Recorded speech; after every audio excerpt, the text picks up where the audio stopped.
എന്താനന്ദം എനിക്കെന്താനന്ദം, പ്രിയ യേശുവിൻ കൂടെയുള്ള വാസം. ചിന്താതീതം അത് മനോഹരം, എന്ത് സന്തോഷമാം പുതുജീവിതം. കർത്താവ് പറയാണ്, ഞാൻ നിങ്ങളോട് ഇത്രയും നാളും എന്ത് ചെയ്യായിരുന്നു? 3.5 വർഷം ഞാൻ നിങ്ങളോട് സംസാരിക്കുകയായിരുന്നു. എൻ്റെ വാക്കുകൾ എൻ്റേതല്ല, ആരുടേതാണ്? പിതാവിൻ്റേതാണ്. അപ്പോൾ പിതാവിൻ്റെ ഹൃദയം ഞാൻ നിങ്ങൾക്ക് പകർന്നു തന്നു. പിതാവിൻ്റെ സ്വഭാവം ഞാൻ നിങ്ങളെ കാണിച്ചു, നിങ്ങൾക്ക് വെളിപ്പെടുത്തി. ഇപ്പോൾ പിതാവിൻ്റെ ഹൃദയം ഞാൻ നിങ്ങൾക്ക് കാണിച്ചു തന്നിരിക്കുകയാണ്. ഇനി നിങ്ങൾ അവൻ്റെ ഹൃദയം അനുസരിച്ച് ജീവിച്ചാൽ നിങ്ങൾ എൻ്റെ സ്നേഹിതന്മാരാ. അത് ദൈവം, യേശു തൻ്റെ ശിഷ്യന്മാരെ 3.5 കൊല്ലം കൊണ്ട് അഭ്യസിപ്പിച്ചതായ കാര്യമാണ്. എന്ത്? 1, ദൈവം ആരാണെന്നുള്ളത് വെളിപ്പെടുത്തി. 2, ദൈവത്തിൻ്റെ ഹൃദയം അവർക്ക് വെളിപ്പെടുത്തി. ഇന്ന് നമുക്കും ഉണ്ടാകേണ്ടതായ ഏറ്റവും പ്രധാനപ്പെട്ട കാര്യം അതാണ്. ദൈവത്തിൻ്റെ ഹൃദയം നമ്മൾ അറിയണം, ദൈവത്തിൻ്റെ സ്വഭാവം നമ്മൾ അറിയണം, ദൈവത്തിൻ്റെ ഹൃദയം നമ്മൾ അറിയണം. പിതാവിനോട് കേട്ടതെല്ലാം, 15-ാമത്തെ വാക്യത്തിൽ കാണുന്നത്, ഞാൻ പിതാവിനോട് കേട്ടതെല്ലാം ഞാൻ നിങ്ങളോട് അറിയിച്ചതുകൊണ്ട്. അതുകൊണ്ട് നിങ്ങളിനി സ്നേഹിതന്മാരാണ്. പണ്ട് കാലത്ത് ക്വയ്ക്കേഴ്സ് എന്ന് പറയുന്ന ഒരു ഉണർവ് സംഘം ഉണ്ടായിരുന്നു. ക്വയ്ക്കേഴ്സ് അവരെ തന്നെ വിളിച്ചിരുന്നത് ഫ്രണ്ട്സ് ഓഫ് ജീസസ് എന്നാണ്. അപ്പോൾ ആൾക്കാർ ചോദിച്ചു, how can you say that you are friends of Jesus? നിങ്ങൾ യേശുവിൻ്റെ സ്നേഹിതന്മാരാണെന്നുള്ളത് പറയാൻ കാര്യം എന്താണ്? ഉടനെ അവർ പറഞ്ഞു, because we know the heart of God. ഞങ്ങൾ എന്തുകൊണ്ടാണ് യേശുവിൻ്റെ സ്നേഹിതന്മാരായിരിക്കുന്നത് അറിയാമോ? ഞങ്ങൾക്ക് ദൈവത്തിൻ്റെ ഹൃദയം അറിയാം. എങ്ങനെയാണ് നിങ്ങൾക്ക് ദൈവത്തിൻ്റെ ഹൃദയം അറിയുന്നത്? Because we here an inner voice. ഞങ്ങളുടെ ഉള്ളിൽ ദൈവം സംസാരിച്ചു കൊണ്ടേയിരിക്കുന്നു. അവൻ്റെ ഹൃദയം ഞങ്ങൾക്കറിയാം. We know the heart of Jesus through an inner light. ഒരു ആന്തരിക പ്രകാശനത്തിലൂടെ ഞങ്ങൾ അറിയുന്നു, ദൈവത്തിൻ്റെ ഹൃദയം അറിയുന്നു. ദൈവത്തിൻ്റെ ഹൃദയം അറിഞ്ഞു കഴിഞ്ഞാൽ പിന്നീടുണ്ടാകുന്ന പ്രശ്നം എന്നറിയാമോ? നമ്മൾ ലോകത്തിൻ്റെ വിപരീത ദിശയിലായിരിക്കും പിന്നെ സഞ്ചരിക്കുന്നത് മുഴുവൻ. നമ്മൾ പിന്നെ ഒരിക്കലും ലോകക്കാരാവുകയില്ല. പിന്നീട് നമ്മുടെ ജീവിതം ലോകത്തിൻ്റെ വിപരീത ദിശയിലാണ്. ലോകം പോകുന്നതിൻ്റെ നേരെ ഓപ്പോസിറ്റ് ആയിരിക്കും നമ്മൾ പോകുന്നത്. അതുകൊണ്ടാണ് നിങ്ങൾ ലോകത്തിൻ്റെ സ്നേഹിതനാകുവാൻ ആഗ്രഹിക്കുന്നവനൊക്കെയും ദൈവത്തോട് ശത്രുത്വമാണെന്നാണ് പറയുന്നത്. ലോകസ്നേഹം ദൈവത്തോട് ശത്രുത്വമാണ്. അതുകൊണ്ട് ദൈവത്തിൻ്റെ ഹൃദയം അറിയാൻ തുടങ്ങിക്കഴിഞ്ഞാൽ പിന്നെ ലോകം പറയുന്നത് ഞാൻ കേൾക്കത്തില്ല. ലൗകികമായ മാനുഷികമായ വാക്കുകളെ കേൾക്കാൻ എനിക്ക് മനസ്സില്ല. കാര്യം എന്നോട് ദൈവം സംസാരിക്കുന്നു, എനിക്കത് മതി. അവൻ്റെ ശബ്ദം ഞാൻ കേൾക്കുന്നു. ആ വചനമാണ് എന്നെ വിശുദ്ധീകരിക്കുന്നത്. നമ്മൾ കേട്ടല്ലോ, യോഹന്നാൻ സുവിശേഷം 17-ാം അധ്യായത്തിൻ്റെ തന്നെ 17-ാമത്തെ വാക്യത്തിൽ നമ്മൾ വായിച്ചത് അതാണ്. സത്യത്താൽ അവരെ വിശുദ്ധീകരിക്കണമേ, നിന്റെ വചനം സത്യമാകുന്നു. ഇല്ലേ? ശരിക്കും ഫലത്താൽ, വചനത്താൽ അവരെ വിശുദ്ധീകരിക്കണമെന്ന് പറയുന്നതിന് തുല്യമാണത്. യോഹന്നാൻ്റെ സുവിശേഷത്തിൽ കർത്താവ് തന്നെ പറഞ്ഞ കാര്യമാണ്, വചനത്താൽ അവരെ ശുദ്ധീകരിക്കണമേ. ഈ വചനം സത്യമാണ്. വചനമെന്ന് പറയുന്നത് ദൈവത്തിൻ്റെ മനസ്സാണ്, മനസ്സ്. ഇനി ഒരു കാര്യം നമ്മൾ മനസ്സിലാക്കണം, യേശുവിനെ തന്നെ വിളിക്കുന്നത് എന്താ?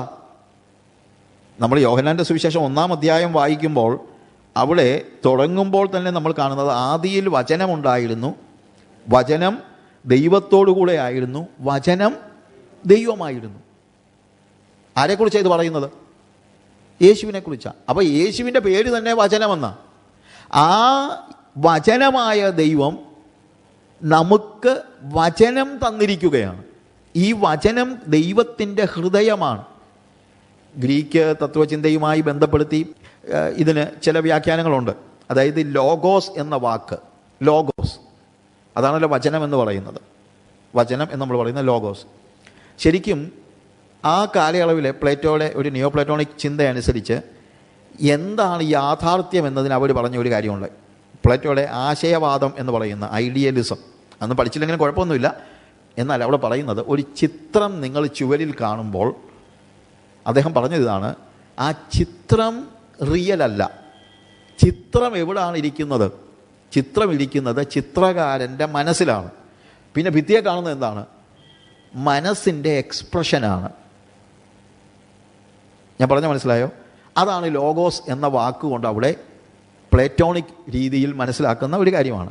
ചിത്രകാരൻ്റെ മനസ്സിൻ്റെ എക്സ്പ്രഷനാണ് ചിത്രം എന്നതുപോലെ യോഹന്നാൻ ഇവിടെ പറയുന്ന കാര്യം ഇതാണ്: ദൈവത്തിൻ്റെ മനസ്സ് ശരീരത്തിൽ പതിഞ്ഞതാണ് യേശു. ദൈവത്തിൻ്റെ മനസ്സ് ജഡത്തിൽ വെളിപ്പെട്ടു. അതാണ് അവർ പറയുന്നത്. ആദിയിൽ വചനമുണ്ടായിരുന്നു, വചനം ദൈവത്തോടു കൂടെ ആയിരുന്നു, വചനം ദൈവമായിരുന്നു, ആദിയിൽ അവൻ ദൈവത്തോടു കൂടെ ആയിരുന്നു. എന്നിട്ട് താഴോട്ട് വായിക്കുമ്പോൾ നമ്മൾ കാണുന്ന കാര്യം എന്താണ്? ആ വചനം ജഡമായി തീർന്നു. 14-ാമത്തെ വാക്യത്തിൽ ആ വചനം ജഡമായി തീർന്നു, കൃപയും സത്യവും നിറഞ്ഞവനായി നമ്മുടെ ഇടയിൽ പാർത്തു. അപ്പോൾ ഭൂമിയിൽ വന്ന് ജീവിച്ച യേശു, 14-ാമത്തെ വാക്യത്തിൽ നമ്മൾ കാണുന്നതാണ്. ആ യേശു ആരാണ്? ദൈവത്തിൻ്റെ ഹൃദയത്തിൻ്റെ വെളിപ്പാടാണ്, ദൈവത്തിൻ്റെ സ്വഭാവത്തിൻ്റെ വെളിപ്പാടാണ്. അതുപോലെ തന്നെ എന്താണ്? ദൈവത്തിൻ്റെ ഹൃദയത്തിൻ്റെ വെളിപ്പാടാണ്. അപ്പോൾ യേശുവിൻ്റെ ജീവിതം നോക്കിയാൽ ദൈവം നമ്മിൽ നിന്ന് എന്ത് പ്രതീക്ഷിക്കുന്നുവെന്ന് നമുക്ക് മനസ്സിലാക്കാൻ പറ്റും. ദൈവത്തിൻ്റെ വചനം നമ്മൾ പഠിച്ചാൽ, നമ്മൾ വായിച്ചാൽ, നമ്മൾ കേട്ടാൽ, if you hear the voice of God, you will know what is in the heart of God. ദൈവത്തിന് എന്നെക്കുറിച്ചുള്ള ഉദ്ദേശം എന്താണെന്നുള്ളത് മനസ്സിലായി. ഇപ്പോൾ എഫ് എസ് ലേഖനം 1-ാം അധ്യായം 17-ാം വാക്യമൊക്കെ വായിക്കുമ്പോൾ പൗലോസ് പറയുന്നതാണല്ലോ. നമ്മൾ എന്ത് മനസ്സിലാക്കണം? അവൻ്റെ വിളിയാലുള്ള ആശ ഇന്നതെന്ന് നമ്മൾ തിരിച്ചറിയണം. ദൈവത്തിൻ്റെ ഹൃദയത്തിലൊരു ആഗ്രഹമുണ്ട്, അത് വെളിപ്പെടണം, അത് നമുക്ക് മനസ്സിലാക്കണം. അപ്പോഴാണ് നമ്മൾ യഥാർത്ഥത്തിൽ ദൈവത്തിൻ്റെ ഹൃദയം അറിഞ്ഞ് ജീവിക്കാനായിട്ട് കഴിയുന്നത്. അപ്പോൾ ഭൂമിയിൽ നമ്മൾ ജീവിക്കുമ്പോൾ ശിഷ്യത്വത്തിൻ്റെ കാലയളവിൽ കർത്താവ് നമുക്ക് 1 അവൻ്റെ നാമം വെളിപ്പെടുത്തി, 2 അവൻ്റെ വചനം അല്ലെങ്കിൽ അവൻ്റെ ഹൃദയം വെളിപ്പെടുത്തി. നമുക്കിന്നും ആവശ്യമുള്ളത് ദൈവത്തിൻ്റെ സ്വഭാവം നമ്മൾ യേശുവിലൂടെ അറിയണം. 2 ദൈവത്തിൻ്റെ മനസ്സെന്താണ് എന്നുള്ളത് അവൻ്റെ വചനത്തിലൂടെ അറിയണം. ഇനി യോഹന്നാൻ്റെ സുവിശേഷത്തിൽ തന്നെ 17-ാമത്തെ അധ്യായത്തിലേക്ക് വരുമ്പോൾ വീണ്ടും നമ്മൾ കാണുന്ന ഒരു കാര്യമുണ്ട്. അതിൻ്റെ 22-ാമത്തെ വാക്യത്തിൽ നീ എനിക്ക് തന്നിട്ടുള്ള മഹത്വം ഞാൻ അവർക്ക് കൊടുത്തിരിക്കുന്നു. അപ്പോൾ ഒന്നാമതെന്താണ്? അവൻ്റെ നാമം വെളിപ്പെടുത്തി. 2ാമത് അവൻ്റെ വചനം നമുക്ക് തന്നു, അവൻ്റെ ഹൃദയം വെളിപ്പെടുത്തി. 3ാമതെന്താണ്? അവൻ്റെ മഹത്വം, നീ എനിക്ക് തന്ന് ഇരിക്കുന്ന മഹത്വം ഞാൻ അവർക്ക് കൊടുത്തിരിക്കുന്നു. പ്രിയമുള്ളവരെ, ഈ മഹത്വം എന്നുള്ള വാക്കിന് പല അർത്ഥമുണ്ട്. Glory, authority, dignity. എന്നാൽ ഇവിടുത്തെ കുറേ കൂടെ കൃത്യമായിട്ടുള്ള ഒരു വാക്ക് യോഗ്യത എന്നുള്ളതാണ്. നീ എനിക്ക് തന്നിട്ടുള്ള യോഗ്യത ഞാൻ അവർക്ക് കൊടുത്തിരിക്കുന്നു. മഹത്വം എന്ന വാക്ക് കറക്റ്റാണ്, തെറ്റല്ല. പക്ഷേ അത് നമുക്ക് മനസ്സിലാക്കാൻ കഴിയുന്നത് കർത്താവ് പറയാണ്, നീ എനിക്ക് തന്ന യോഗ്യത ഞാൻ എന്ത് ചെയ്തിരിക്കുന്നു? അവർക്ക് കൊടുത്തിരിക്കുന്നു. ആത്യന്തികമായി നമ്മൾ തേജസ്കരിക്കപ്പെടും, പക്ഷേ അതൊന്നും അല്ല, കൊടുത്തിരിക്കുന്നു എന്നാണ്. നീ എനിക്ക് തന്നിരിക്കുന്ന മഹത്വം ഞാൻ അവർക്ക് കൊടുത്തിരിക്കുന്നു. ഭൂമിയിലായിരുന്നപ്പോൾ ശിഷ്യന്മാർക്ക് സ്വർഗത്തിൻ്റെ തേജസ്സൊന്നും അല്ലല്ലോ കൊടുത്തത്, യോഗ്യത, ഡിഗ്നിറ്റി. എന്താ അതിൻ്റെ അർത്ഥം? എനിക്ക് സ്വാഭാവികമായി ദൈവത്തിൻ്റെ സന്നിധി നിൽക്കാൻ ഒരു യോഗ്യതയും ഇല്ല. നമ്മളെല്ലാവരും ദൈവത്തിൻ്റെ മുമ്പിൽ നിൽക്കാൻ ഒരു യോഗ്യതയും ഇല്ലാതിരുന്ന വ്യക്തിയാണ്. എന്നാൽ എന്നെ യേശു ലോകത്തിൽ നിന്ന് തിരഞ്ഞെടുത്ത് അവൻ്റെ നാമം വെളിപ്പെടുത്തി, അവൻ്റെ വചനം വെളിപ്പെടുത്തി, എന്നെ എക്വിപ്പ് ചെയ്തിട്ട് ഇപ്പോഴെന്ത് ചെയ്തിരിക്കുകയെന്നറിയാമോ? ദൈവത്തിൻ്റെ മുമ്പിൽ നിൽക്കാനുള്ള യോഗ്യത തന്നിരിക്കുക.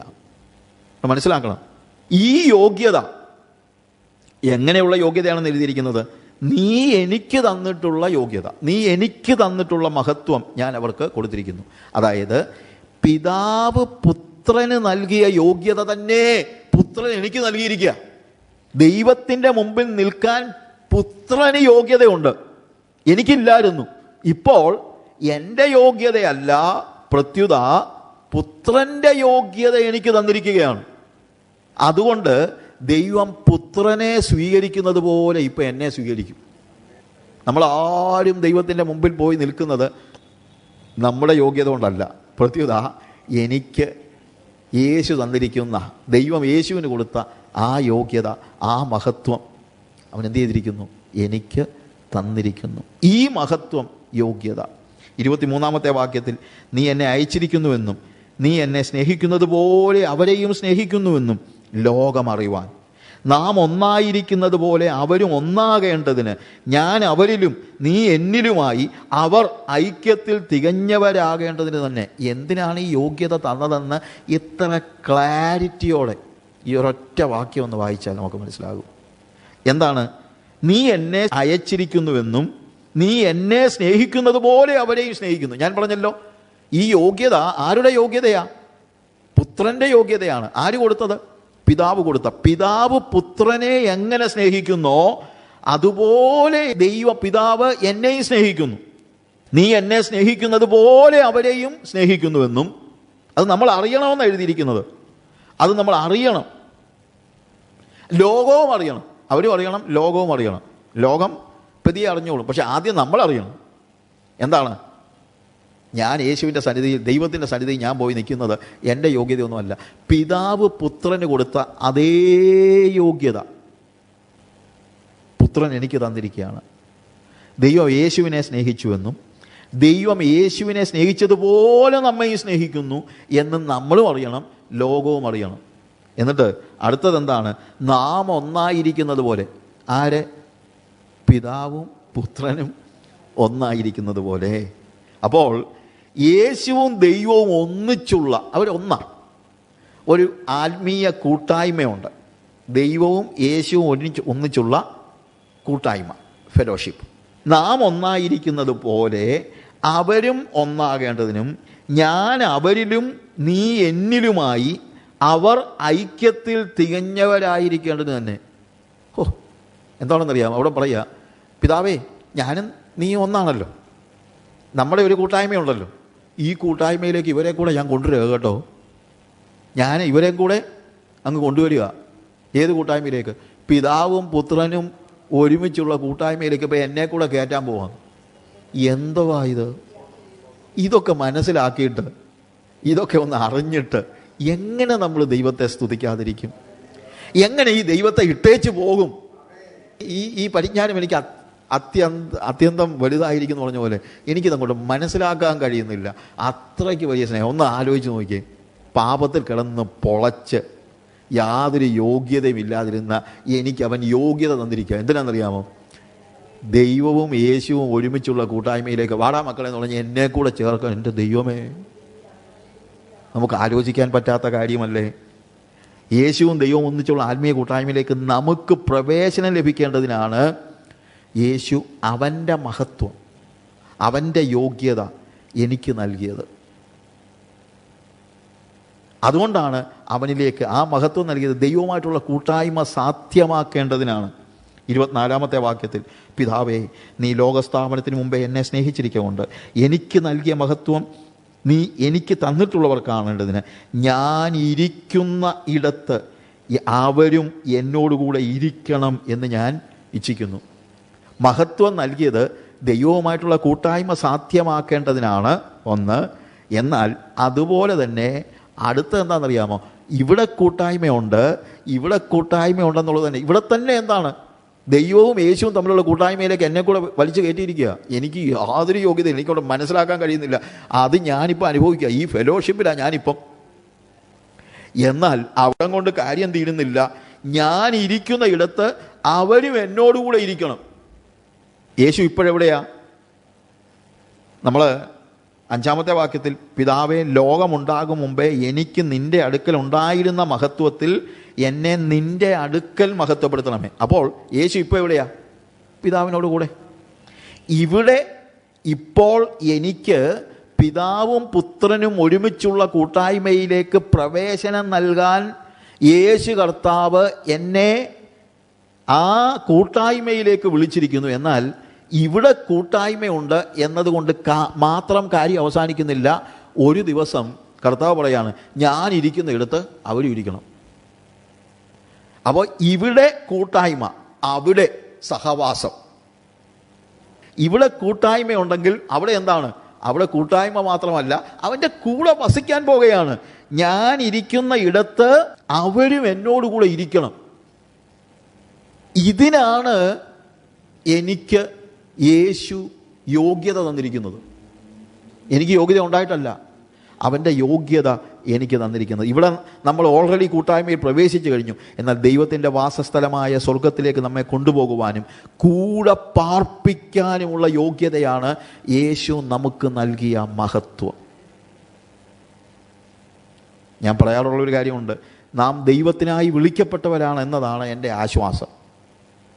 എന്നാൽ നാം സ്വർഗത്തിനായി വിളിക്കപ്പെട്ടിരിക്കുന്നു എന്നുള്ളതാണ് എൻ്റെ പ്രത്യാശ. ഇപ്പോൾ തന്നെ ഞാൻ അവൻ്റെ കൂട്ടായ്മയിലാണെന്നുള്ളതാണ് എൻ്റെ ആശ്വാസം. എനിക്കിപ്പോൾ തന്നെ അവനുമായിട്ട് കൂട്ടായ്മയുണ്ട്. എന്നാൽ എൻ്റെ പ്രത്യാശ എന്താ? ഞാൻ സ്വർഗത്തിനായി വിളിക്കപ്പെട്ടിരിക്കുന്നു എന്നുള്ളതാണ് എൻ്റെ പ്രത്യാശ. ആ പ്രത്യാശയോടെയാണ് ഞാനിവിടെ ജീവിക്കുന്നത്.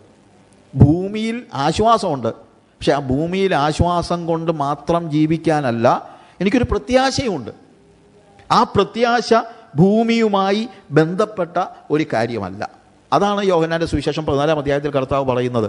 ഇവിടെയുള്ള പ്രത്യാശ ഒന്നുമല്ല ഇവിടെ പറയുന്നത്. ഞാൻ ഇരിക്കുന്ന ഇടത്തേക്ക് നിങ്ങളെയും കൊണ്ടുപോകുവാൻ, നിങ്ങൾക്ക് വാസസ്ഥലം ഒരുക്കുവാൻ. അതാണ് നമുക്ക് ദൈവം പ്രോമിസ് ചെയ്തിരിക്കുന്നത്.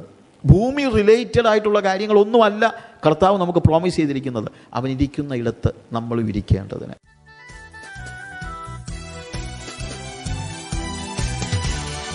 എന്താനന്ദം, എനിക്കെന്താനന്ദം, പ്രിയ യേശുവിൻ കൂടെയുള്ള വാസം.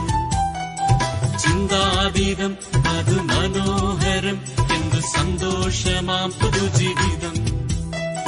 സന്താപമേറുമി ലോകേ ഞാനാകിലും സാന്ത്വനം തരും ശുഭമെന്താനന്ദം, എനിക്കെന്താനന്ദം, പ്രിയ യേശുവിൻ കൂടെയുള്ള വാസം. ചിന്താതീതം, അത് മനോഹരം, എന്ത് സന്തോഷമാം പുതുജീവിതം. സന്താപമേറുമി ലോകേ ഞാനാകിലും സാന്ത്വനം തരും ശുഭമെന്താനന്ദം, എനിക്കെന്താനന്ദം, പ്രിയ യേശുവിൻ കൂടെയുള്ള വാസം.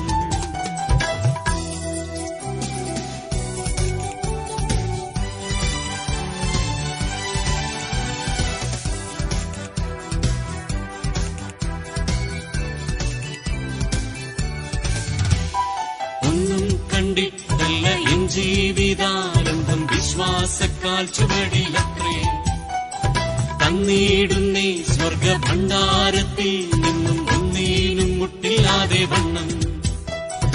ആശിക്കുകിൽ അതിയാശയോടെ, വിശ്വസിക്കുകിലെല്ലാം സാധ്യം. എന്താനന്ദം, എനിക്കെന്താനന്ദം, പ്രിയ യേശുവിൻ കൂടെയുള്ള വാസം.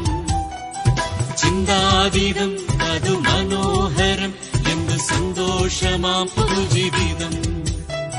സന്താപമേറുമി ലോകേ ഞാനാകിലും സാന്ത്വനം തരും ശുഭമെന്താനന്ദം, എനിക്കെന്താനന്ദം, പ്രിയ യേശുവിൻ കൂടെയുള്ള വാസം.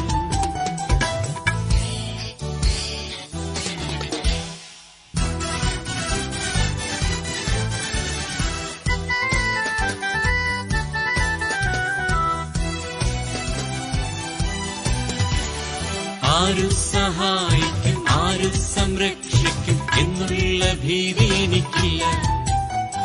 തീരെ ബലഹീനനായി കിടന്നാലും ചാരും ഞാൻ യേശുവിന്റെ മാർവിൽ. കിട്ടും സഹായമത്യത്ഭുതമാം വിധം തൊട്ടു സുഖപ്പെടുത്തും. എന്താനന്ദം, എനിക്കെന്താനന്ദം, പ്രിയ യേശുവിൻ കൂടെയുള്ള വാസം. ചിന്താതീതം, അത് മനോഹരം, എന്ത് സന്തോഷമാം പുതുജീവിതം. സന്താപമേറുമി ലോകേ ഞാനാകിലും സാന്ത്വനം തരും ശുഭമെന്താനന്ദം, എനിക്കെന്താനന്ദം,